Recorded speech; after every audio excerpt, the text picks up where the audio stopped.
گا۔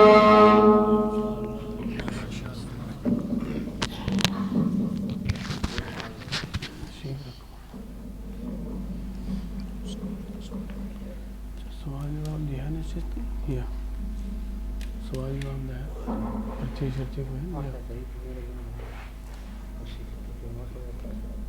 پہلے لے لو پرچی تو تاکہ بیچنا کم خراب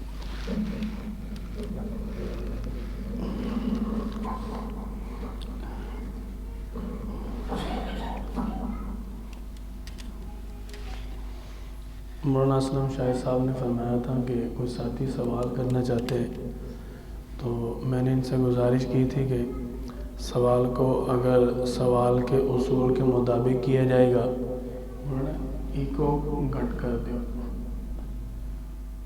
اسی بے سورے ہیں سور تو ساڑی ہے کوئی نہ تاکہ گل جڑی ساتھیوں ساری صحیح سمجھ آ جائے۔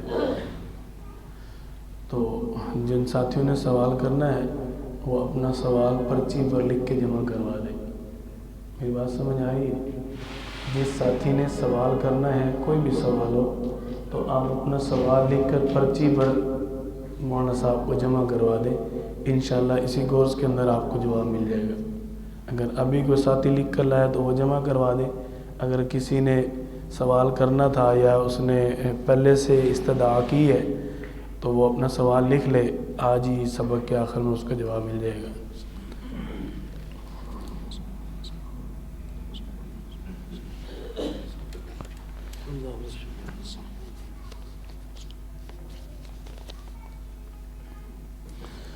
الحمدللہ نحمدک یا اللہ ونصلی ونسلم علی خاتم الانبیاء اما بعد۔ اقرأ باسم ربک الذی خلق الانسان من علق اقرأ وربک الاکرم الذی علم بالقلم علم الانسان ما لم يعلم صدق اللہ العظیم۔ قال النبی صلی اللہ علیہ وسلم المرء مع من احب الیہ او کما قال صلی اللہ علیہ وسلم صدق اللہ وصدق رسولہ النبی الکریم۔ اللہم صلی علی محمد وعلی آل محمد كما صليت على إبراهيم وعلى آل إبراهيم إنك حميد مجيد۔ اللهم بارك على محمد وعلى آل محمد كما باركت على إبراهيم وعلى آل إبراهيم إنك حميد مجيد۔ بحمد اللہ تعالی ہمارا پیارا نبی صلی اللہ علیہ وسلم کی سیرت طیبہ کے عنوان سے سیرت کورس چل رہا، جس میں آپ صلی اللہ علیہ وسلم کی سیرت طیبہ کے حوالے سے آپ میرے پاس آ جائیں۔ نہیں، میں آپ کو اپنے پاس بلا رہا ہوں، آپ کہہ رہے ہیں نہیں ویسے ہی۔ کمال ہے یار، اسی تو اپنے کول سدے میں تسی آدھے نہیں ویسے ہی۔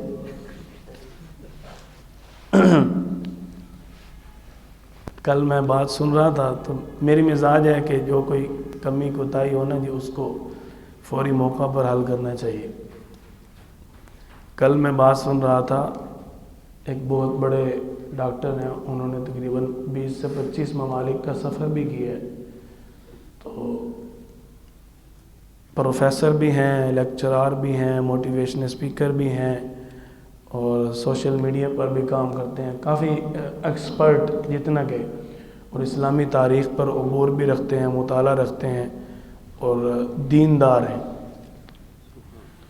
تو وہ بات کر رہے تھے کہ آج اگر ہم اپنا سابقہ اسلامی غلبہ حاصل کرنا چاہتے ہیں جو آج سے 200 سال پہلے ہمارے پاس موجود تھا، 150 سال پہلے جو غلبہ ہمیں پوری دنیا پر حاصل تھا آج نہیں ہے، تو ہم سب کو اپنے اندر سب سے پہلے ٹیریئر یعنی برداشت لے کے آنی پڑے گی۔ باقی تفصیلی بات کافی انہوں نے کی، میرے ذہن میں بھی ہے، لیکن مختصر یہ بات جو ہے سمجھنے کی ضرورت ہے کہ ہمیں سب سے زیادہ اپنے اندر برداشت کرنے کی ضرورت ہے۔ انشاءاللہ پھر بات چلتی رہے گی، کیونکہ مجھے آج ٹائم کی سخت پابندی کا آرڈر ہوا ہے، صرف پابندی نہیں، سخت پابندی، اور میرا سبق جو ہے وہ آج بہت زیادہ ہے۔ اللہ تعالیٰ آپ کو جزائے خیر عطا فرمائے۔ آپ حضرات کو معلوم ہے ہمارا پیارے نبی صلی اللہ علیہ وسلم کی سیرت طیبہ کا سیرت کورس چل رہا، جس میں آپ حضرات نے آپ صلی اللہ علیہ وسلم کی 40 سالہ سیرت طیبہ پڑھ لی۔ یقیناً آپ حضرات نے سنی اور یاد بھی کی ہوگی۔ آپ صلی اللہ علیہ وسلم کی محبت کا مل جانا اللہ تعالیٰ کی طرف سے ملنے والی نعمتوں میں ایک بہت عظیم بڑی نعمت اور سعادت ہے۔ آپ صلی اللہ علیہ وسلم کی سیرت کا جو سابقہ سبق آپ حضرات نے پڑھا کہ آپ صلی اللہ علیہ وسلم کی عمر مبارکہ 6 سال تھی، آپ اپنی والدہ حضرت آمنہ کے پاس تھے، والدہ محترمہ کا انتقال ہوا، اپنے دادا حضرت عبد المطلب کے پاس آ گئے، دادا عبد المطلب کا انتقال ہوا، اپنے چچا ابو طالب کے پاس آ گئے۔ آپ صلی اللہ علیہ وسلم کا 10 سال کی عمر میں دوسری مرتبہ شق صدر ہوا، آپ کی عمر مبارکہ 15 سال ہوئی، پہلی مرتبہ تجارت میں شریک ہوئے۔ آپ صلی اللہ علیہ وسلم کی عمر مبارکہ 20 سال ہوئی، واقعہ حلف الفضول پیش آیا۔ آپ صلی اللہ علیہ وسلم کی عمر مبارکہ 25 سال ہوئی۔ اس وقت پورے مکے میں آپ صلی اللہ علیہ وسلم نے اپنا وقار بنا لیا تھا، ہر ایک آپ کو صادق اور امین مانتا تھا، آپ کی امانت کے چرچے ہر طرف تھے۔ اسی وجہ سے آپ صلی اللہ علیہ وسلم کو حضرت خدیجہ رضی اللہ عنہا نے شام کے علاقے میں تجارت کے لیے بھیجا، اور اسی واقعے کے پس منظر میں حضرت خدیجہ رضی اللہ عنہ آپ صلی اللہ علیہ وسلم سے نکاح کرتی ہیں۔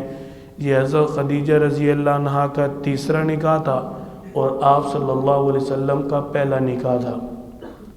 کچھ لوگ آپ صلی اللہ علیہ وسلم کے نکاح والے عمل پر غیر مسلم اور بے ہدایت ہونے کی وجہ سے اعتراض کرتے ہیں کہ نعوذ باللہ معاذ اللہ، مسلمانوں کے پیغمبر نے 11 شادیاں کی ہیں، شاید اس کو شادیوں کا شوق تھا۔ ہر اعتراض کا جواب ہر بندے سے بن نہیں پاتا۔ آپ صلی اللہ علیہ وسلم کو اگر شادیوں کا شوق ہوتا تو آپ جوانی میں کنواری عورت سے شادی کرتے یا بوڑھی عورت سے؟ بتاؤ جی۔ تو آپ صلی اللہ علیہ وسلم نے اپنی جوانی میں بوڑھی عورت سیدہ خدیجۃ الکبریٰ رضی اللہ عنہا کے ساتھ شادی کی۔ اس وقت حضرت خدیجہ رضی اللہ عنہا کی عمر 40 سال اور آپ صلی اللہ علیہ وسلم کی عمر 25 سال تھی۔ آپ صلی اللہ علیہ وسلم کو اگر شادیوں کا شوق ہوتا تو حضرت خدیجہ رضی اللہ عنہا کے ہوتے ہوئے آپ صلی اللہ علیہ وسلم اور بھی شادیاں کر لیتے، لیکن جب تک آپ کے حرم میں سیدہ خدیجہ رضی اللہ عنہا رہیں، آپ نے دوسرا نکاح نہیں کیا۔ آپ صلی اللہ علیہ وسلم کی عمر 50 سال ہوگی، حضرت خدیجہ رضی اللہ عنہا وفات پا جاتی ہیں۔ اب آپ صلی اللہ علیہ وسلم نے 51 سال کی عمر میں دوسرا نکاح حضرت سودہ رضی اللہ عنہ سے کیا۔ اس کے بعد حضرت عائشہ رضی اللہ عنہ سے نکاح کیا۔ ساری بیویوں میں واحد حضرت عائشہ رضی اللہ عنہ کنواری ہیں۔ اگر آپ صلی اللہ علیہ وسلم کو شادیوں کا شوق ہوتا تو 50 سال کے بعد دوسری شادی کر دے، پہلے ہی کر لیتے، اس لیے یہ اعتراض بنتا نہیں ہے۔ آپ صلی اللہ علیہ وسلم کی عمر مبارکہ 30 سال ہوئی، آپ صلی اللہ علیہ وسلم کے ہاں اولاد ہوتی ہے، آپ کے بیٹے پیدا ہوئے، پھر آپ کی عمر مبارکہ 33 سال ہوئی، آپ کی پہلی بیٹی پیدا ہوئی، آپ صلی اللہ علیہ وسلم کی عمر 35 سال ہوئی، آپ کی زندگی میں بیت اللہ تعمیر ہوا۔ بیت اللہ کل 5 مرتبہ تعمیر کیا گیا۔ پہلی مرتبہ حضرت آدم علیہ السلام، دوسری مرتبہ حضرت ابراہیم علیہ السلام، تیسری مرتبہ قریش والوں نے، چوتھی مرتبہ حضرت عبداللہ بن زبیر اور 5ویں مرتبہ حجاج بن یوسف نے تعمیر کیا۔ تفصیلی سبق آپ حضرات پڑھ چکے ہیں۔ آپ صلی اللہ علیہ وسلم کی عمر مبارکہ جب 39 سال ہوئی، اللہ کی طرف سے سچے خواب آنا شروع ہو گئے۔ آپ صلی اللہ علیہ وسلم سے قبل کئی انبیاء کو اللہ تعالیٰ نے کتابیں عطا فرمائی، لیکن زیادہ انبیاء کرام کو اللہ تعالیٰ خواب کے ذریعے وحی فرمایا کرتے تھے۔ خواب کے ذریعے اللہ تعالیٰ وحی بھیج دیتے، جس کی مثال آپ حضرات جانتے اور پہچانتے ہیں۔ بڑا مشہور واقعہ، حضرت ابراہیم علیہ السلام نے خواب دیکھا تھا کہ اپنے بیٹے کو ذبح کر رہے، تو نبی کا خواب اللہ کا حکم ہوتا ہے، تو اس لیے حضرت ابراہیم علیہ السلام نے اپنے بیٹے کو اللہ کا حکم پورا کرتے ہوئے ذبح کیا۔ اسی طرح آپ صلی اللہ علیہ وسلم کو بھی سچے خواب آتے ہیں۔ حضرت عائشہ رضی اللہ عنہا فرماتی ہیں کہ آپ صلی اللہ علیہ وسلم کو جو خواب آتا وہ چڑھتے سورج چڑھتے دن کی طرح بالکل سچا ثابت ہوتا۔ آپ صلی اللہ علیہ وسلم کے دل میں اس وقت غار حرا میں جا کر عبادت کا شوق بہت زیادہ بڑھ چکا تھا۔ اتنا زیادہ شوق بڑھ گیا کہ آپ صلی اللہ علیہ وسلم گھر میں صرف کھانا لینے کے لیے آتے ہیں، باقی سارا وقت غار حرا میں گزارتے ہیں۔ اللہ نے اپنے محبوب صلی اللہ علیہ وسلم کی عبادت کی تعریف بھی فرمائی ہے۔ قم اللیل الا قلیلا، اللہ تعالیٰ نے آپ کو حکم دیا تھا، اللہ تعالیٰ نے پھر آپ کی تعریف کی۔ ان ربک یعلم انک تقوم ادنی من ثلثی اللیل ونصفہ وثلثہ وطائفۃ من الذین معک، کہ آپ آدھی رات، آپ تہائی رات اللہ کی عبادت کرتے رہتے ہیں۔ رات کے اگر 4 حصے کیے جائیں یا 3 حصے کیے جائیں تو آپ صلی اللہ علیہ وسلم اس میں سے تہائی حصہ عبادت کرتے تھے، باقی بچا ہوا وقت آرام فرماتے تھے۔ اسی طرح اللہ نے آپ کے صحابہ کی بھی تعریف فرمائی، مع الذین معک، کہ آپ کے جو آپ کے صحابہ ہیں وہ بھی آپ کی طرح ہی آدھی رات کا تہائی حصہ عبادت کرتے رہتے ہیں۔ یہ آپ صلی اللہ علیہ وسلم کے صحابہ کی آپ کے ساتھ محبت تھی۔ اللہ نے جہاں اپنے محبوب صلی اللہ علیہ وسلم کی عبادت کی تعریف فرمائی، وہاں صحابہ کی عبادت کی بھی تعریف فرمائی۔ آپ صلی اللہ علیہ وسلم اب غار حرا میں اتنی عبادت کرتے ہیں کہ صرف کھانے کے لیے گھر آتے ہیں۔ آپ صلی اللہ علیہ وسلم ایک دن اسی طرح عبادت کے اندر مصروف ہیں کہ اللہ تعالیٰ کی طرف سے ربیع الاول کے مہینہ میں، فروری کے مہینہ میں 610 عیسوی کو 40 سال کی عمر مبارکہ میں جبریل علیہ السلام آتے ہیں۔ اللہ کی طرف سے آپ صلی اللہ علیہ وسلم کو نبوت عطا فرما دی جاتی ہے۔ آپ صلی اللہ علیہ وسلم کی نبوت اور وحی قرآن کے بارے میں 2 اقوال ہیں۔ پہلا قول تو یہ ہے کہ جب نبوت عطا کی گئی تو اسی وقت آپ پر وحی کا سلسلہ بھی شروع ہو گیا۔ دوسرا قول یہ ہے کہ آپ صلی اللہ علیہ وسلم کو نبوت ربیع الاول میں ملی اور وحی کا سلسلہ رمضان مبارک میں شروع ہوا۔ دونوں اقوال درست ہیں۔ آپ صلی اللہ علیہ وسلم غار حرا میں عبادت کر رہے، جبریل علیہ السلام آتے ہیں، آپ صلی اللہ علیہ وسلم کو آ کر اللہ کریم کا پہلا پیغام سناتے ہیں، اقرأ بسم ربک الذی خلق، یعنی آپ پڑھیے اس رب کے نام سے جس رب نے آپ کو پیدا کیا۔ آپ صلی اللہ علیہ وسلم جواب دیتے ہیں، ما انا بقاری، میں تو پڑھنا نہیں جانتا۔ جبریل علیہ السلام نے آپ صلی اللہ علیہ وسلم کو سینے سے لگا کر دبایا اور پھر کہا، اقرأ بسم ربک الذی خلق۔ آپ صلی اللہ علیہ وسلم نے جواب دیا، ما انا بقاری، میں تو پڑھنا نہیں جانتا۔ جبریل علیہ السلام نے پھر آپ صلی اللہ علیہ وسلم کو سینے سے لگا کر دبایا اور پھر کہا، اقرأ بسم ربک الذی خلق۔ آپ صلی اللہ علیہ وسلم کو اللہ کے حکم سے جبریل علیہ السلام دبا رہے تھے۔ پہلی مرتبہ دبایا، آپ کے اندر پڑھنے کی صلاحیت آ گئی۔ جب دوسری مرتبہ دبایا تو آپ صلی اللہ علیہ وسلم کی زبان پر اللہ کا قرآن جاری ہو گیا۔ یہ قرآن کریم آپ صلی اللہ علیہ وسلم کی زبان پر اللہ کے حکم سے جاری ہوتا تھا۔ آپ صلی اللہ علیہ وسلم کے سینہ میں یہ قرآن اللہ کے حکم سے محفوظ ہو جاتا تھا۔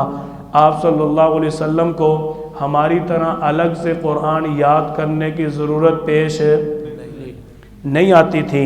اللہ تعالیٰ نے سورۃ القیامہ میں فرمایا لا تحرک بہ لسانک لتعجل بہ، آپ اپنی زبان کو حرکت نہ دیں، آپ کو قرآن یاد کرنے کے لیے پڑھنے کی ضرورت نہیں ہے، بلکہ اللہ تعالیٰ آپ کے دل میں، آپ کے سینہ میں قرآن پاک کو خود محفوظ کرے گا۔ فَإِذَا قَرَأْنَاهُ فَاتَّبِعْ قُرْآنَهُ، بس آپ کو جو پڑھایا جا رہا ہے آپ اس کے پیچھے پیچھے اس کو پڑھیں۔ آپ صلی اللہ علیہ وسلم کے سینہ مبارک میں اللہ کے حکم سے قرآن پاک محفوظ ہوتا رہا۔ آپ صلی اللہ علیہ وسلم نے جب قرآن پاک پڑھا اقرأ بسم ربک الذی خلق، اللہ تعالیٰ نے سورۃ العلق کی پہلی 5 آیات نازل فرمائی تھی، خلق الانسان من علق، پڑھیے اپنے رب کے نام سے جس نے آپ کو پیدا کیا، اس نے پیدا کیا آپ کو مٹی سے۔ اقرأ وربک الاکرم، پڑھیے اس رب کے نام سے جو ساری عزتوں کا مالک ہے۔ آپ صلی اللہ علیہ وسلم کو قرآن کریم جب اللہ تعالیٰ نے نزول شروع فرمایا، یہاں اللہ تعالیٰ نے انسان کی تخلیق کا اپنے نام کے بعد پہلے ذکر کیا ہے، بسم ربک الذی خلق۔ اور آج حضرت انسان اپنی تخلیق کو صرف بولا نہیں ہے، بالکل بھول چکا ہے کہ میں دنیا میں کیسے آیا ہوں اور کس مقصد کے لیے آیا ہوں۔ اللہ تعالیٰ ہمیں اس بات پر توجہ دینے کی توفیق عطا فرمائے کہ لِيَبْلُوَكُمْ أَيُّكُمْ أَحْسَنُ عَمَلًا، دنیا کے اندر آزمائش کے لیے آئے ہو۔ حضرت انسان ذرا دھیان کر، آپ صلی اللہ علیہ وسلم پر اللہ تعالیٰ نے جو پہلی آیات نازل فرمائیں، علم الانسان ما لم یعلم، کہ اللہ نے انسان کو وہ علم سکھایا جو انسان جانتا نہیں تھا۔ الذی علم بالقلم، قلم کے ذریعے علم دیا، کون سا علم؟ علم الانسان ما لم یعلم، وہ علم جو انسان جانتا نہیں تھا۔ اس کا آگے کئی مفسر حضرات نے حضرت آدم علیہ السلام کے دور تک تفسیر کی کہ اللہ تعالیٰ نے بہت ساری چیزوں کا علم حضرت آدم علیہ السلام کو دیا تھا جو فرشتوں کے پاس، جنات کے پاس اور شیطان کے پاس نہیں تھا۔ تو جو اللہ نے علم دیا وہ علم حضرت آدم علیہ السلام کے سجدہ کروانے کے لیے اللہ تعالیٰ نے فرشتوں کے سامنے دکھایا، لیکن شیطان مردود نے انکار کر دیا۔ تفصیلی واقعہ ہے، آپ صلی اللہ علیہ وسلم کو اللہ کی طرف سے پہلی وحی مل جاتی ہے۔ اب آپ صلی اللہ علیہ وسلم پر منصب نبوت بھی آ گیا، آپ صلی اللہ علیہ وسلم پر اللہ تعالیٰ کا قرآن بھی آ گیا۔ اللہ نے اپنے پیارے پیغمبر صلی اللہ علیہ وسلم پر جو قرآن نازل فرمایا ہے، اس کا تدریجاً قرآن پاک کے اندر تعارف فرمایا۔ پہلے اللہ تعالیٰ نے فرمایا تبارک الذی نزل الفرقان علی عبدہ، ہم نے یہ قرآن اپنے بندے پر نازل کیا۔ اب وہ بندہ کون ہے؟ بما نزل علی محمد، وہ بندہ ہمارا پیارا محمد صلی اللہ علیہ وسلم ہے جس پر اللہ نے قرآن نازل فرمایا۔ قرآن کریم کی زبان کیا ہے؟ اللہ تعالیٰ فرماتے ہیں بلسان عربی مبین، قرآن کی زبان عربی زبان ہے۔ قرآن پاک کے پڑھنے کے آداب کیا ہیں؟ لا یمسہ الا المطہرون، اس کو ناپاکی کی حالت میں بے وضو ہاتھ نہیں لگانا۔ قرآن پاک آیا کہاں سے ہے؟ تنزیل من رب العالمین، اللہ کی طرف سے نازل ہوا ہے۔ اس کو لے کر کون آیا؟ نزل بہ الروح الامین، جبریل علیہ السلام اس کو لے کر آئے۔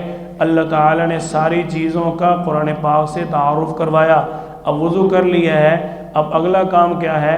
فَإِذَا قَرَأْتَ الْقُرْآنَ فَاسْتَعِذْ بِاللَّهِ مِنَ الشَّيْطَانِ الرَّجِيمِ، جب تم قرآن پاک کی تلاوت کا آغاز کرو تو تم اعوذ باللہ من الشیطان الرجیم پڑھ لیا کرو۔ آپ صلی اللہ علیہ وسلم پر پہلی وحی نازل ہوئی۔ اب آپ صلی اللہ علیہ وسلم سخت گرمی کے موسم میں سخت پسینے کی وجہ سے شرابور ہے جسم، لیکن آپ سردی کی وجہ سے کپ کپی تاری کے ساتھ جسم گھر تشریف لاتے ہیں۔ آپ صلی اللہ علیہ وسلم گھر آئے، حضرت خدیجہ رضی اللہ عنہا کو آپ صلی اللہ علیہ وسلم نے فرمایا زملونی زملونی زملونی، مجھے کمبل اڑا دو، مجھے چادر دے دو۔ آپ صلی اللہ علیہ وسلم کو حضرت خدیجہ رضی اللہ عنہا چادر عطا فرما دیتی ہیں۔ آپ صلی اللہ علیہ وسلم چادر لے کر، چادر اوڑھ کر جب آرام کرتے ہیں تو اللہ تعالیٰ کی طرف سے جو دوسرا قول ملتا ہے، دوسری وحی نازل ہوئی۔ دوسری وحی کیا نازل ہوئی؟ یا ایھا المدثر، او کمبل والے، قم فانذر، کھڑے ہو جاؤ، آپ نے تو لوگوں کو ڈرانا ہے، وربک فکبر، اپنے اللہ کی بڑائی بیان کرو۔ آپ صلی اللہ علیہ وسلم کی اتنی طبیعت کپ کپی والی ہے، آپ صلی اللہ علیہ وسلم کو دیکھ کر حضرت خدیجہ رضی اللہ عنہا تھوڑا سا پریشان ہو جاتی ہیں اور آپ صلی اللہ علیہ وسلم کو تسلی دیتی۔ مولانا ادریس کانوی رحمۃ اللہ علیہ نے سیرت المصطفیٰ پر اس مقام پر ایک نکتہ پیش کیا ہے کہ جب بھی زندگی کا کوئی بڑا اہم واقعہ پیش آئے تو اپنی گھر والی کو بتانا چاہیے۔ کتنا بڑا اہم واقعہ ہے، آپ صلی اللہ علیہ وسلم سب سے پہلے کس کو بتا رہے ہیں؟ حضرت خدیجہ رضی اللہ عنہا کو، اپنی گھر والی کو، اپنی بیوی کو۔ اور بیوی جتنی مرضی بڑی سے بڑی پریشانی سن لے، وہ کیا کہتی ہے؟ اللہ دے بندے کوئی گل نہیں، انشاءاللہ خیر ہوگی، تسلیاں دیتی ہے نا۔ دیکھو اللہ تعالیٰ نے ہر رشتے کا ایک درجہ رکھا ہے کہ ماں کے ساتھ تم جا کے بات کرو گے، ماں کو پریشانی بولو گے تو وہ تمہیں دعائیں دے گی۔ اب بیوی کو جا کے جب تم بات بتاؤ گے وہ تمہیں تسلیاں دے گی۔ دیکھو ہر اللہ تعالیٰ نے رشتے کے اندر ایک مقام رکھا ہے۔ آپ صلی اللہ علیہ وسلم نے جب بتایا، اب بیوی، صحیح بخاری پہلی جلد کے اندر آغاز میں یہ روایت ہے کہ حضرت خدیجہ رضی اللہ عنہا آپ صلی اللہ علیہ وسلم کو تسلیہ دے رہی، آپ تو صلہ رحمی کرنے والے ہو، آپ کے ساتھ کوئی بھی کسی قسم کا سخت معاملہ نہیں ہوگا، آپ تو لوگوں کے ساتھ محبت کرنے والے ہو، اللہ آپ کے اوپر کوئی بوجھ نہیں ڈالے گا، آپ تو لوگوں کے ساتھ حسن سلوک کرنے والے ہو، اللہ آپ کو کبھی پریشان نہیں ہونے دے گا، آپ تو ہر ایک کا سہارا بننے والے ہو، اللہ آپ کو بے سہارا کبھی نہیں چھوڑے گا۔ بیوی تسلیاں دے رہی۔ آپ صلی اللہ علیہ وسلم کو حضرت خدیجہ رضی اللہ عنہ عرض کرتی ہیں، میں آپ کو اپنے چچا زاد کے پاس لے کر جاؤں گی۔ ورقہ بن نوفل یہ بہت بڑا ان کا عالم تھا اور حضرت خدیجہ رضی اللہ عنہا کا چچا زاد ہے۔ آپ صلی اللہ علیہ وسلم کو لے کر جاتی ہیں، آپ صلی اللہ علیہ وسلم کی ساری کیفیت بیان کی۔ ورقہ بن نوفل کہنے لگا، یہ جو فرشتہ ہے یہی وہ فرشتہ جو ہمارے پیغمبر موسیٰ علیہ السلام کے پاس آیا کرتا تھا۔ یعنی یہ جو کیفیت بتا رہی، یہ کیفیت کوئی عام کیفیت نہیں ہے، معاملہ کوئی بہت خاص لگتا ہے۔ حضرت خدیجہ رضی اللہ عنہا آپ صلی اللہ علیہ وسلم کو گھر لے آتی ہیں۔ اب آپ صلی اللہ علیہ وسلم کو جب اللہ تعالی نے نبوت عطا فرمائی، جبریل علیہ السلام نے پہلی وحی پیش کی اور پر مار کر زمین سے پانی نکالا، وہاں سے پانی جاری ہوا۔ آپ صلی اللہ علیہ وسلم کو جبریل علیہ السلام نے وضو کر کے دکھایا اور نماز کی عملی مشق دکھائی۔ آپ صلی اللہ علیہ وسلم کو نبوت کے بعد سب سے پہلے وضو اور نماز کی تعلیم دی گئی۔ آپ صلی اللہ علیہ وسلم پر اب منصب نبوت آ گیا، اللہ کی طرف سے اسلام مل گیا، اب اس کو آگے پھیلانا ہے۔ اللہ تعالیٰ نے حکم دیا، ادع الی سبیل ربک بالحکمت والموعظۃ الحسنہ، کہ آپ ابھی تک حکمت اور بصیرت کے ساتھ خاموش دعوت اسلام پر محنت کریں۔ آپ صلی اللہ علیہ وسلم دعوت اسلام پر محنت شروع کرتے ہیں۔ آپ کی دعوت اسلام کے کل 3 مراحل ہیں۔ نمبر 1 کہ آپ صلی اللہ علیہ وسلم نے مکہ مکرمہ کے اندر 3 سال خاموش دعوت اسلام پر محنت فرمائی۔ نمبر 2 10 سال مکہ مکرمہ میں علل اعلان دعوت اسلام پر محنت فرمائی۔ نمبر 3 مدینہ طیبہ میں جہاد کے ساتھ ساتھ دیگر قبائل میں بھی آپ صلی اللہ علیہ وسلم نے دعوت اسلام پر محنت فرمائی۔ جب آپ نے دعوت اسلام پر محنت کی، آپ کو 2 نتائج ملے۔ نمبر 1، جب آپ نے لوگوں پر اسلام پیش کیا لوگ وفادار، جانثار اور محبت کرنے والے بن گئے۔ جب آپ صلی اللہ علیہ وسلم نے لوگوں کو اسلام پیش کیا لوگ جان لٹانے والے بن گئے۔ نمبر 2، آپ صلی اللہ علیہ وسلم کو دوسرا نتیجہ جو ملا، جب لوگوں پر اسلام پیش کیا لوگ آپ کی جان کے دشمن بن گئے۔ آپ صلی اللہ علیہ وسلم 3 سال مکہ مکرمہ کے اندر خاموش دعوت اسلام پر محنت فرماتے ہیں۔ خاموش دعوت اسلام کے نتیجہ میں اللہ نے آپ کو جو صحابہ کرام عطا فرمائے ان کو اللہ کریم نے قرآن پاک کے اندر والسابقون الاولون کے الفاظ کے ساتھ یاد فرمایا ہے۔ یہ کتنے عظیم صحابہ ہیں۔ اللہ تعالیٰ فرماتے ہیں والسابقون الاولون من المہاجرین والانصار والذین اتبعوہم بإحسان، ان صحابہ کی جو اتباع تابعداری کرے گا اخلاص نیت صدق دل کے ساتھ، رضی اللہ عنہم ورضوا عنہ، جو صحابہ کی اتباع کرے گا وہ اللہ سے راضی، ان سے اللہ راضی۔ صحابہ کی اتباع کوئی عام نہیں ہے بھائی۔ آپ صلی اللہ علیہ وسلم نے جب اہل حق فرقہ کی نشاندہی فرمایا ما انا علیہ و اصحابی، جس پر میں اور میرے صحابہ ہوں گے نا وہ حق مذہب ہوگا۔ اب دنیا میں ساری دنیا میں کتنے رولے دولے بڑے ہوئے ہیں، اور حق مذہب کی آسان نشانی اہل سنت والجماعت، سنت والے اور آپ صلی اللہ علیہ وسلم کی جماعت والے۔ تو ما انا علیہ و اصحابی، اللہ تعالیٰ کا شکر ادا کرنا چاہیے۔ آپ صلی اللہ علیہ وسلم کو اللہ تعالیٰ نے جو ابتدا میں مسلمان عطا فرمائے، سب سے پہلے عورتوں میں حضرت خدیجہ رضی اللہ عنہا، مردوں میں سیدنا صدیق اکبر، بچوں میں سیدنا علی المرتضیٰ، غلاموں میں حضرت زید بن حارثہ رضی اللہ عنہم، یہ افراد اسلام قبول کرتے ہیں، اور بھی کئی دیگر افراد نے اسلام قبول کیا۔ آپ صلی اللہ علیہ وسلم کی خاموش دعوت اسلام کے 3 سال مکمل ہوتے ہیں۔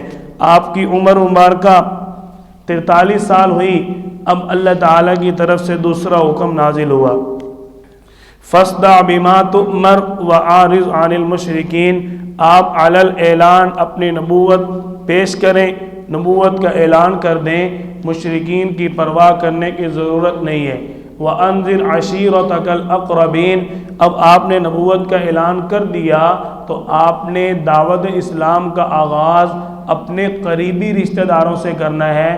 آج کا مسلمان دعوت اسلام کا کام پوری دنیا میں کرنے کی سوچ رکھتا ہے، اپنے گھر میں چاہے آگ لگی ہو۔ یا ایھا الذین آمنوا قوا انفسکم، اللہ تعالیٰ فرمائے ایمان والے خود کو بچا، واہلیکم، اپنے گھر والوں کو بچا، کس چیز سے؟ نارا وقودھا الناس والحجارہ، ایسی آگ سے جس کا ایندھن انسان ہوں گے، جس کا ایندھن پتھر ہوں گے۔ اللہ تعالیٰ نے انسان کو اپنی فکر کے بعد اپنے گھر والوں کی فکر کا حکم دیا ہے۔ آپ صلی اللہ علیہ وسلم سے اللہ تعالیٰ دین اسلام کے کام کا آغاز قریبی رشتہ داروں سے کرنے کا حکم دے رہے، اور آج کا مسلمان ساری دنیا کی فکر رکھتا ہے، اپنے گھر کا پتہ کوئی نہیں، اسی لیے انقلاب نہیں آ رہا۔ آپ صلی اللہ علیہ وسلم نے چھوٹی سی دعوت کی، آپ صلی اللہ علیہ وسلم کی اس دعوت کو آپ کے سگے چچا ابو لہب نے خراب کر دیا۔ آپ صلی اللہ علیہ وسلم نے دوبارہ صحابہ سے مشورہ کر کے کوہ صفا پر ان سب کو جمع کرنے کا پروگرام بنایا۔ اب آپ صلی اللہ علیہ وسلم کی دعوت، یہ کوہ صفا والا پروگرام جو تھا نا جی، یہ بڑا ہی کوئی تعجب بڑا پروگرام تھا۔ جیسے کوئی شخص اپنے مقصد کے لیے دیوانہ وار گھومتا ہے، اس طرح آپ صلی اللہ علیہ وسلم اللہ تعالیٰ کے اس پیغام کے لیے اسلام کی محبت میں پرجوش انداز میں کوہ صفا پر چڑھے۔ یہ میری بات سن لو بھئی، ایک دفعہ ادھر آؤ سارے، ایک دفعہ آ جاؤ، ایک دفعہ میری بات سن لو، اس انداز میں آپ صلی اللہ علیہ وسلم نے لوگوں کو جمع کیا۔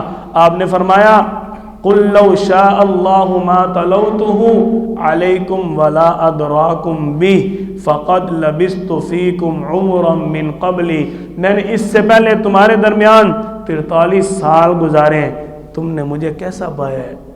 سارے کہنے لگے صادق امین، آپ تو سچے ہیں، آپ کی تو صداقت بھی بڑی اعلیٰ ہے، آپ تو امین ہیں، آپ کی امانت بھی بڑی اعلیٰ ہے، آپ نے تو کبھی جھوٹ نہیں بولا، آپ نے تو کبھی کسی کو دھوکہ نہیں دیا۔ یہ وہ لوگ جو اپنے گھر والوں کی تعریف کبھی نہیں کرتے تھے، کئی سال اپنے قریبی قبیلوں کے ساتھ جنگیں لڑنے والے، یہ آپ صلی اللہ علیہ وسلم کو صادق اور امین کہہ رہے ہیں۔ ان کے منہ سے صادق اور امین نکلوانا آسان نہیں تھا، یہ آپ صلی اللہ علیہ وسلم کو صادق اور امین کہہ رہے ہیں۔ آپ صلی اللہ علیہ وسلم نے 43 سال اسلام سے پہلے اخلاق پر محنت کی ہے، اور باقی 20 سال آپ نے اسلام پر محنت کی ہے۔ آج آپ کو پوری دنیا میں اسلام پر محنت کرنے والے تو نظر آ رہے ہیں، اخلاق پر محنت کرنے والے، اور آپ صلی اللہ علیہ وسلم نے پہلے اخلاق پر محنت کی ہے 43 سال، اور اس کے بعد آپ نے اسلام پر محنت شروع کی ہے۔ یہاں بھی آپ صلی اللہ علیہ وسلم جب دعوت اسلام پیش کرنے کے لیے کھڑے ہوئے، اللہ تعالیٰ نے تو حکم دیا تھا کہ اپنی نبوت کا اعلان کرو، یہی نہیں حکم دیا تھا، اور آپ صلی اللہ علیہ وسلم کوہ صفا پہ چڑھ کے کیا اعلان کر رہے ہیں؟ نبوت کا نہیں، آپ نے سب سے پہلے اپنے کردار کا اعلان کیا ہے۔ ہم میں سے کوئی بندہ ایسا نہیں ہے جو اپنے اپنے گھر کے اندر اپنے کردار کو منوا سکے، اپنے گھر میں ہم نہیں منوا سکے بھائی۔ آپ صلی اللہ علیہ وسلم کے یہ لوگ جانی دشمن، ان کو آپ صلی اللہ علیہ وسلم نے ان سے منوایا، ان سے منہ سے نکلوایا کہ آپ صداقت اعلیٰ رکھتے ہو۔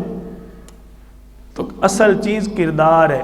ہم آج بھی ہم کسی کو اسلام پیش کریں یا اسلام کی دعوت دیں تو ہم ڈائریکٹ اسلام پیش کرتے ہیں۔ کوئی بھی جماعت آپ دیکھ لیں، کوئی بھی جماعت آپ دیکھ لیں، ہم ڈائریکٹ اسلام پیش کرتے ہیں، پہلے اخلاق پیش نہیں کرتے، پہلے کردار پیش نہیں کرتے۔ پیش کیا کرنا ہے ہی کوئی نہیں، کیوں جی؟ ہمارے پاس آپ صلی اللہ علیہ وسلم کے اخلاق حسنہ والا کردار ہے ہی نہیں، تو پھر ہم نے پیش کیا کرنا ہے؟ جو بندہ ہمارے سامنے نماز نہ پڑھتا ہو، ہم سارے بیٹھے ہوئے ہیں، ہم اس کو کافر کی نگاہ سے دیکھتے ہیں، کتنا وسیع ہمارا ظرف ہے، کتنے اچھے مسلمان ہیں ماشاءاللہ، اس کو یوں گھوریاں بھرتے ہیں، نماز پڑھنے کے لیے آتے ہوئے بھی، پڑھ کے جاتے ہوئے بھی اس کو گھوریاں دیکھ رہے ہوتے ہیں ہم۔ کس لیے؟ میں بڑا کام کر کے آیا ہوں، نماز پڑھ کے آیا۔ میرے سے کوئی بندہ فجر کی نماز کا مسئلہ پوچھے، میں اس کو سب سے پہلے یہی عرض کرتا ہوں، جب آنکھ کھلے پڑھ لیا کر بس۔ یہ جو آج کل توپیں اٹھائی ہوئی ہیں ہمارے شعبہ کے حضرات نے، توپیں اٹھائی ہوئی ہیں، لے یہ کیڑی گل ہے؟ دوسرے کاموں کے لیے آپ اٹھ جاتے ہو، نماز کے لیے نہیں اٹھ سکتے؟ یہ رویہ میرے نبی کا نہیں ہے۔ آپ صلی اللہ علیہ وسلم کے پاس شکایت آ گئی ایک دفعہ، یہ میرا خاوند نماز کے نہیں اٹھتا۔ آئے عرض کی، یا رسول اللہ میں کسان بندہ ہوں، ساری رات کھیتی باڑی۔ آپ صلی اللہ علیہ وسلم نے پوچھا پڑھتے ہو یا پڑھتے ہی نہیں ہو؟ عرض کی، یا رسول اللہ جب میں اٹھتا ہوں سورج بہت زیادہ اس وقت سفید ہو چکا ہوتا ہے۔ آپ صلی اللہ علیہ وسلم نے فرمایا جب آنکھ کھلے پڑھ لیا کرو۔ ہم کون سا اسلام پیش کر رہے ہیں بھائی؟ آج پوری دنیا میں اس چیز کا زور اور شور ہے کہ سب سے پہلے حساب کتاب کس چیز کا ہونا ہے؟ سارے بولو بھائی، سبحان اللہ۔ سب سے پہلے حساب کتاب حقوق العباد کا ہونا ہے۔ جی ہاں، کس بندے کے ساتھ کون سی زیادتی کی ہے، کس کا کون سا حق مارا ہے، اس کا پہلے جواب دینا پڑے گا۔ مسلمان کدھر جا رہے ہیں؟ حقوق اللہ میں پہلے نماز، حقوق العباد میں پہلے کسی کا اگر ناحق قتل کیا ہے، کسی کی جان ضائع کی ہے، اس کا جواب دینا پڑے گا۔ ہم نے صرف ایک ہی چیز کا رٹا لگایا ہوا ہے، ہم سمجھ رہے ہیں کہ 90%، 95%، بلکہ 100% اسلام نماز میں ہی ہے۔ بات سمجھ آ رہی ہے؟ لیکن 5% اسلام نماز میں ہے باقی 10 سے 15% اسلام احکامات میں ہے، 80% اسلام معاشرے میں بڑا ہے۔ جی ہاں، آپ صلی اللہ علیہ وسلم کی زندگی اٹھاؤ، کوئی ایک بھی لمحہ آپ کو ایسا نہیں ملے گا جس میں اخلاق کا درس نہ ہو۔ ہم نے ساری سیرت پڑھی ہے، کوئی ایک بھی آپ صلی اللہ علیہ وسلم کا موقع ایسا نہیں ہے کہ جہاں آپ نے حکمت کے تحت فیصلے نہ کیے ہوں۔ ہم اپنے پاور اور زور کے تحت کر رہے ہوتے ہیں، کوئی حکمت نہیں، کوئی بصیرت نہیں، کوئی اگلے کا لحاظ ہی نہیں ہے۔ درد تو بہت ہے، بہرحال میں نے اپنا سبق پورا کرنا ہے۔ اللہ تعالی ہم سب کو اس چیز کی فکر عطا فرمائے۔ یہ سیرت کورس کا مقصد ہے۔ آپ صلی اللہ علیہ وسلم نے پیغام سیرت، مقاصد سیرت پر نبوت ملنے سے، نبوت کے اعلان سے پہلے کام کیا ہے، اور سیرت پر، اسلام پر آپ صلی اللہ علیہ وسلم نے اعلان نبوت کے بعد کام کیا ہے۔ تو سیرت کے مقاصد تو آج بیان نہیں ہو رہے، سیرت بیان ہو رہی ہے۔ جڑا چنگا سور والا خطیب ہوئے، جڑا چنگی طرح سور نال کوڑے والی بڑھیا دا واقعہ بیان کرے، وہ سانو بڑا چنگا لگتا ہے۔ کیوں جی؟ وہ بڑھیا کوڑا پھینکتی تھی، بڑا واقعہ پسند ہے نا ہمیں، حالانکہ یہ واقعہ نہ کسی تاریخ میں ہے نہ کسی حدیث میں ہے۔ مسلمان صاحب ذرا اپنی سر چینج کرو، اس میں سر لگانے والے کا قصور نہیں ہے، واہ واہ کرنے والے کا قصور ہے۔ کل ایک میں قوال کو سن رہا تھا، وہ کہہ رہا تھا آپ میرے اوپر پیسے پھینک رہے ہو، مجھے آپ دیکھ رہے ہو کہ میں 2-4 دنوں کے اندر لاکھوں روپے کما کر جا رہا ہوں، کیوں؟ کیونکہ میں جھوٹ بولتا ہوں، جھوٹ کی کماتا ہوں، سجی بھی کھا کے کھبی ماردا، اس لیے تم مجھے آنکھیں بند کر کے پیسے دیتے ہو، اور جو مولوی اور اس کا بیٹا تمہیں قرآن پڑھاتا ہے اللہ کی رضا کے لیے، اس کو تم جو پیسے دیتے ہو اس سے تو اپنا پیٹ اس کا نہیں پلتا، اس کے بچے اور گھر وہ کیسے پلیں گے؟ وہ کہنے لگا آج جھوٹ کے پیسے تم لٹاتے ہو، آنکھیں بند کر کے لٹاتے ہو۔ یہ وجہ ہے ہماری آج حالت بگڑنے کی، جس کی وجہ سے آج ہم پریشان ہیں اور بہت زیادہ پریشان ہیں۔ ہمارے حالات سدھرنے کے قریب تب آئیں گے جب ہمارا مقاصد سیرت پر عمل ہوگا۔ انشاءاللہ مولانا اسلم شاہد صاحب پرعزم ہیں، آپ بھی پرعزم رہیں۔ اس کے بعد تھوڑا سا آپ کو وقفہ دے کے نا 15-20 دن مہینے کا، پھر آپ کی مسجد میں سنت کورس رکھیں گے، ٹھیک ہے نا جی؟ اللہ تعالیٰ آپ سب کو قبول فرمائے۔ آپ صلی اللہ علیہ وسلم کو صفا پر چڑھے، سب سے پہلے آپ نے اپنا کردار پیش کیا ہے۔ آپ ذرا اپنے محلے میں گھر والوں سے، دوستوں سے پوچھنا کہ آپ صلی اللہ علیہ وسلم نے کوہ صفا پر چڑھ کے کیا پیش کیا تھا، ہر ایک آپ کو کہے گا آپ نے اسلام کی دعوت دی تھی۔ ایسے نہیں کہتے لوگ، آدھے سے زیادہ تو آپ کو بھی یاد ہوگا، قولوا لا الہ الا اللہ تفلحوا، کیوں جی یاد ہے کہ نہیں آپ کو؟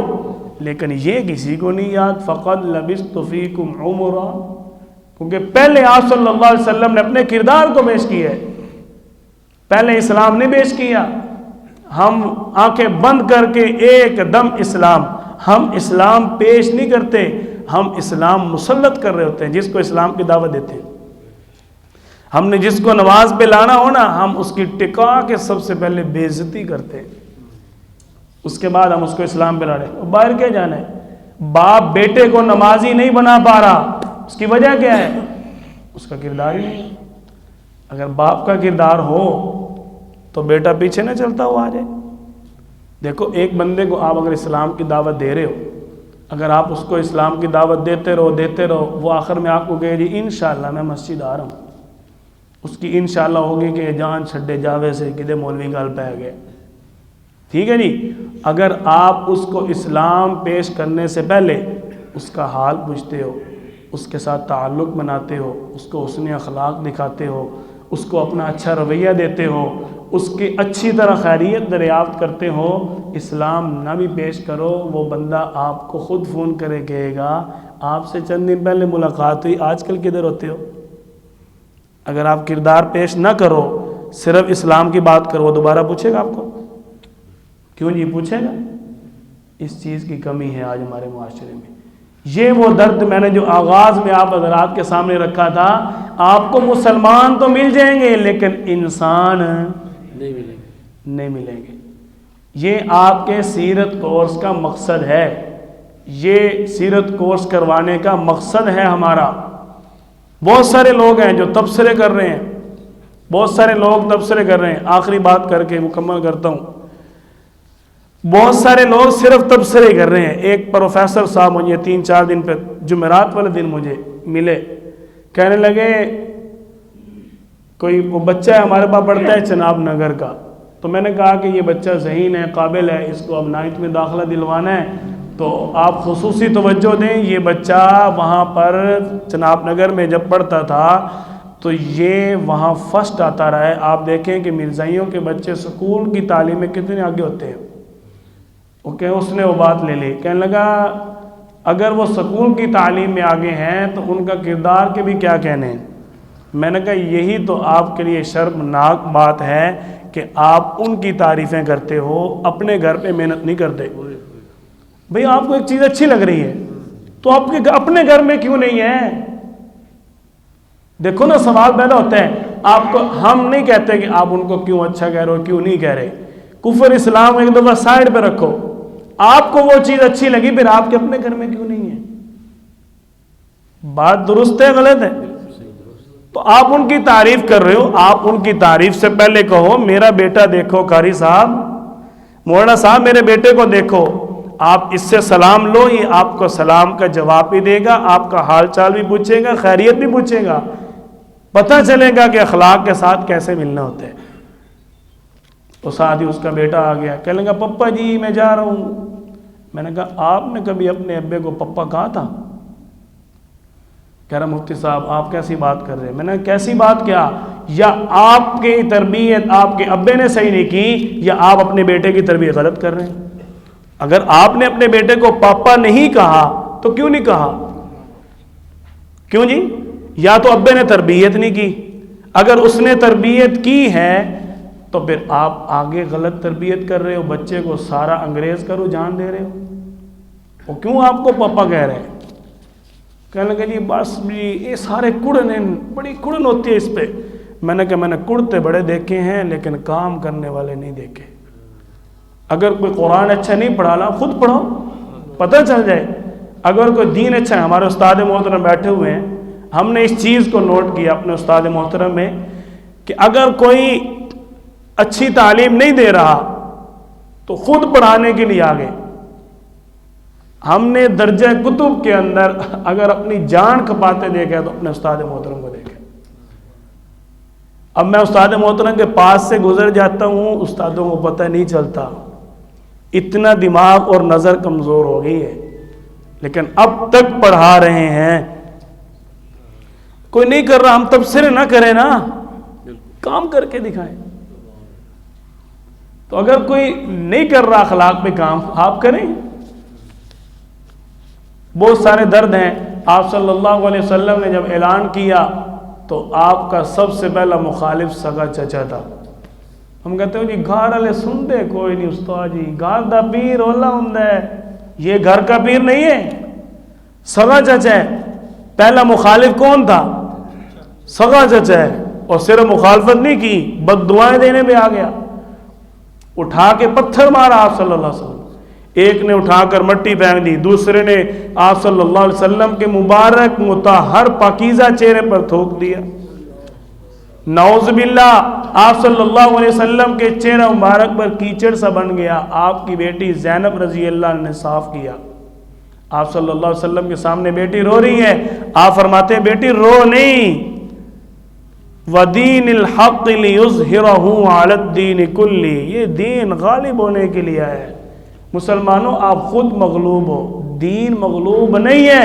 تمہارے دین پر آج غیر عمل کر کے تمہارے اوپر غالب ہے. دین پھر بھی غالب ہے, دین پھر بھی غالب ہے. یہ خود عمل نہیں کر رہے, یہ مغلوب ہے. تو آپ صلی اللہ علیہ وسلم کی اس نے مخالفت کی. آپ صلی اللہ علیہ وسلم کو اس نے بد دعا دی. کہنے لگا بھتیجے ہلاک ہو جائے, تو نے اس کام کے لیے میں بلایا تھا. اللہ تعالیٰ کی رحمت جوش میں آئی. اب اللہ کا محبوب ہو, میرا بیلی ہوئے, کوئی انہوں کچھ آخ جائے میں برداشت نہیں کرتا، وہ تو ساری کائنات دا رب ہے، وہ برداشت کرتا ہے؟ اس کا محبوب ہے۔ آپ صلی اللہ علیہ وسلم کو جب اس نے بد دعا دی، اللہ تعالی نے جبریل علیہ السلام کو بھیجا، تبت یدا ابی لہب و تب، یہ دونوں ہاتھ اٹھا کے آپ کو ہلاکت کی بد دعا دیتا ہے۔ اللہ کا اعلان ہے اس کے دونوں ہاتھ ٹوٹ جائیں، ہلاک ہو جائیں ابو لہب، یہ آپ کو ہلاکت کی بد دعا دیتا ہے۔ یہ کہنے لگا میرے بھتیجے کا دین سچا ہوا، میں پیسے دے کے جنت میں چلا جاؤں گا۔ اللہ تعالیٰ نے فرمایا ما اغنا عنہ مالہ وما کسب، تو جو مال کمایا ہے اس کی ہمیں کوئی پرواہ نہیں ہے، سیصلا نارا، سارا جہنم کا ایندھن ہے، اللہ کو تیرے مال کی کوئی ضرورت نہیں۔ اللہ نے آپ صلی اللہ علیہ وسلم کی شان کی ہر دم حفاظت کی ہے، وہاں تو شان بھی تھی اور جان بھی تھی۔ کیوں جی؟ آج 1400 سال بعد اگر کوئی گڑبڑ کرتا ہے تو اللہ کی طرف سے ایسا بندہ سامنے آتا ہے ہماری سوچ میں بھی نہیں ہوتا۔ یار یہ غازی خالد عام نوجوان جی آئی لے دے گیا بندے نو عدالت اچھی مار چھڑیا نے، کیویں ہو گیا؟ یہ اللہ کی قدرت سے ہوتا ہے۔ اللہ اپنے محبوب کے گستاخ کو کبھی نہیں معاف کرتا اور نہ کبھی چھوڑتا ہے۔ ہاں یہ یاد رکھیں، ہم نہ کریں، ہم اپنی نجات کے لیے حصہ نہ ڈالیں، اللہ محتاج نہیں ہے۔ واللہ الغنی، اللہ فرما رہے ہیں میں محتاج کوئی نہیں، وانتم الفقراء، آپ سارے محتاج ہو، وان تتولوا یستبدل قوما غیرکم، تم میرے نبی کی شان کے لیے، تقدس کے لیے، اسلام کے لیے کام نہیں کرو گے میں قوم بدل دوں گا، تم جاؤ گے اور بندے آ جائیں گے، ثم لا یکونوا امثالکم، وہ تمہاری طرح پھر بزدل نہیں ہو گئے۔ اللہ محتاج نہیں ہے۔ آپ صلی اللہ علیہ وسلم کی عمر مبارکہ 44 سال ہوتی ہے، اس سے انشاءاللہ آپ کل آپ صلی اللہ علیہ وسلم کی سیرت طیبہ کا سبق پڑھیں گے۔ اللہ تعالیٰ مجھے اور آپ سب کو آپ صلی اللہ علیہ وسلم کی سیرت پر عمل کرنے کی، سن کر پڑھ کر یاد کرنے کی توفیق عطا فرمائے۔ وآخر دعوانا الحمدللہ رب العالمین۔